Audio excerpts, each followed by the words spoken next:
There is uneasy calm within the ruling People's Democratic Party (PDP) in Edo State between the national and state leadership of the party and party members. There is feeling of distrust, but for the last-minute change in plan on Wednesday, the state Governor Obaseki, would have met with some party members who call themselves middle-level leaders. But the meeting was unfortunately postponed because the governor was out of the state. The meeting, which Tell authoritatively gathered, was at the instance of the party's foot soldiers at the grassroots, was to demand from the governor what is in it for them ahead of the succeeded in picking the party's ticket following negotiations with their leaders. One of the aggrieved leaders of the party in Edo Central Senatorial District of the state, who hinted the magazine about the scheduled meeting, complained that they were completely left in the dark about how their leaders negotiated with the governor before they gave him the tickets and forced the three original aspirants to step down. Speaking before the meeting was postponed, he said, "Yes, for the first time tomorrow we will meet as a party with him. We members of the PDP on ground here, we have not met with him. We have not discussed anything with him. No terms, nothing. As a political party, we didn't meet with him to say give us A, give us B, or go and give us this amount of money. And there's nobody in this state chapter of PDP that he gave 1,000 naira to.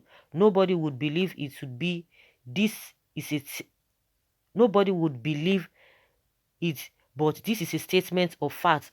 So we now, the middle level leaders of the party, are putting pressure on our leadership.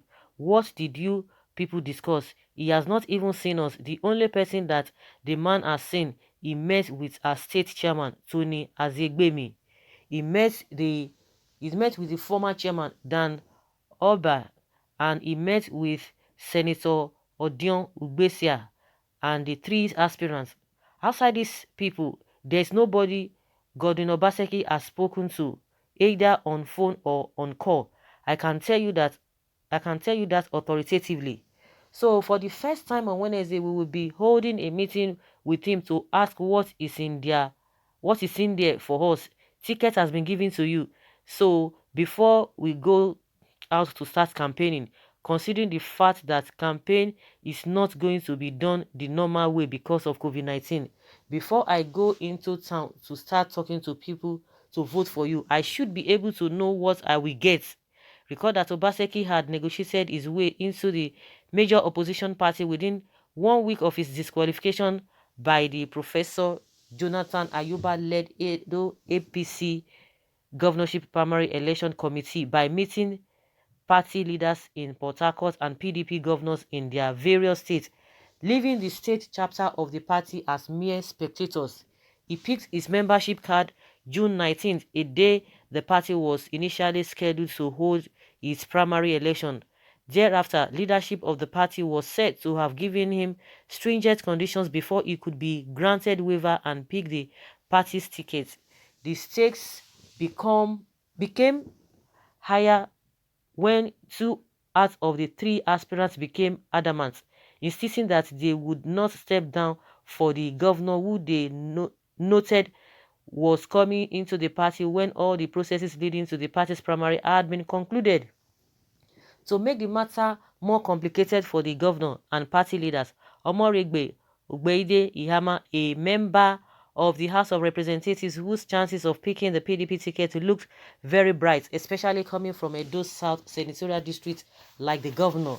The leadership of the party was said to have engaged in intense lobbying and persuasion to get him to withdraw the case he instituted in Port Harcourt for an out-of-court settlement. He had secured an injunction barring the governor from participating at the governorship primary. Kenneth Imaswagbon, a lawyer and educationist who had also been headstrong, bowed overnight to pressure reportedly after some negotiations. Gideon Ikine, an engineer and businessman, had earlier withdrawn from the race, thus leaving Obaseki the sole aspirant by the time the party went into its primary election June 25th after two postponements. But while the leaders of the party were upbeat about the governor's entry into the party, more so with speculation of billions of naira changing hands. The foot soldiers grumbled as they felt shortchanged in the entire transaction. They believed that as the foot soldiers who would do the field work, their interests ought to have been factored in, but unfortunately, they were allegedly left in the lodge. The source said they insisted on meeting with the governor because the cards must be laid on the table to know where we stand with him, knowing his kind of person.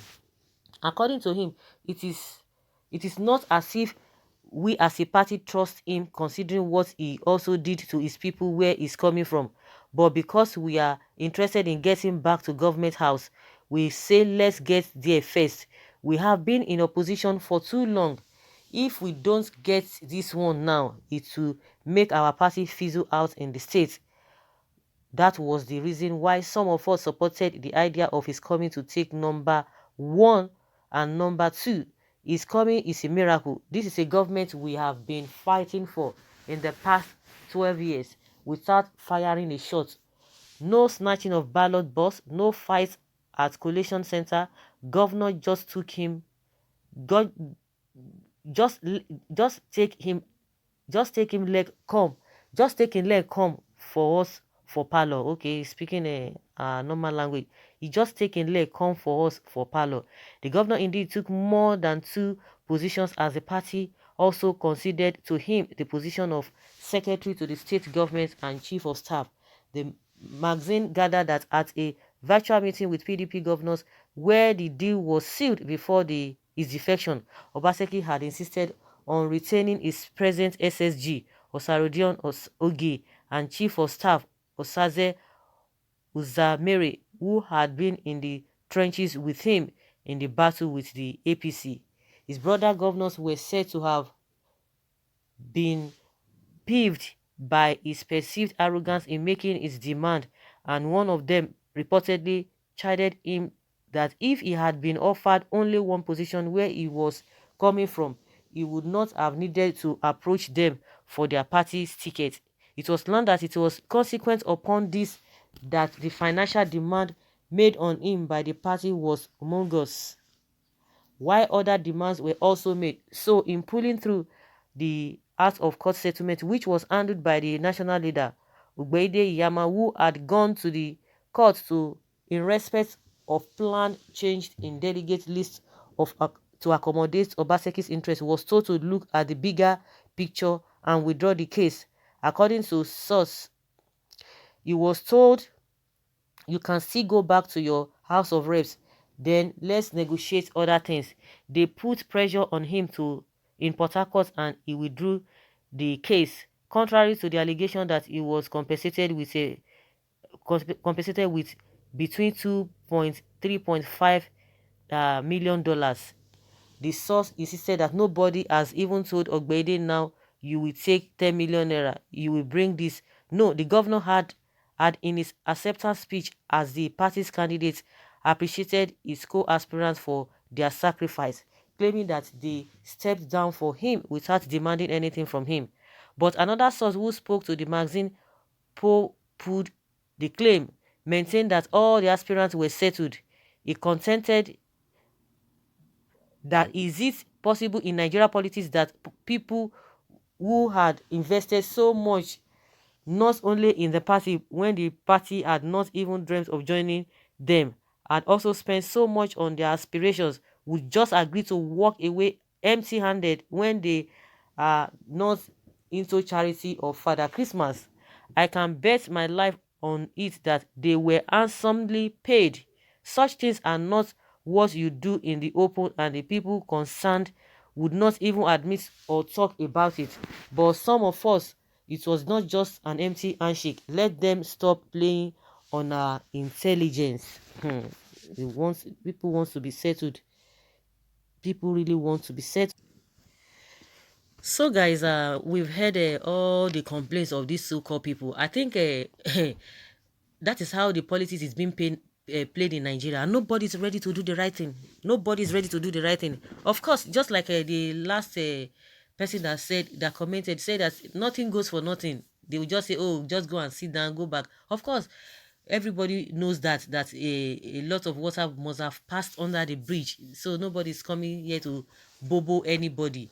But by and large, I believe if the leadership of the party in the state, if they have been settled, it is now the responsibilities now lie on the leadership of that party in the state to reach out to other people. I don't think everybody will not go and be meeting the governor. Oh, do this, do this, do this, that, this and that. If and that is the right direction he has taken, the leadership, it will go to them, and it is not the responsibility of the leaders to talk to their people.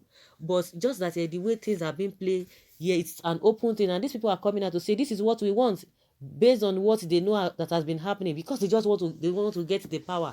That is why they are just giving him number one and number two position in that party. Because ordinarily, even if they are not giving the man the whole thing, the next thing, they will lose out again, because they said they have been so much, doing opposition for the past 12 years, and there's no hope of them getting back the power.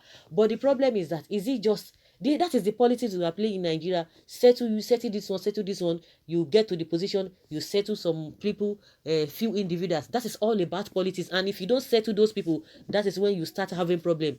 Nobody is coming out to say, let me even do something for the people. Let me do the reason, let me even ask or do things, the reason why I'm being elected in the first place. Nobody is ready to do that. Somebody is saying, okay, you don't want to pay, you don't want to settle your members, in your former members. Now you are trying to settle outsiders because of what everybody just wants that position. All of them are the same. The foundation of this country is faulty, really, really faulty, and that's why we cannot even make progress. Everybody is demanding, what will I get? What will I get? If you don't have money, nothing for you. But after sharing those things, people just believe that, let me just take what I need to get, and that's it. And you continue the suffering. What you are going to spend just within how many, it's not going to last forever, within that period of time, temporary. So is that what we call development? They will continue to play until we are ready to do the needful. So guys, let's hear your opinion concerning those who are coming out again to say Obaseki. I've not seen them, that he has to speak with them, he has to say something. He has to promise them, or he has to give them something before they can go out and start campaigning for him. Leave your comments respectfully in the comment section, and let's have your take. Thank you.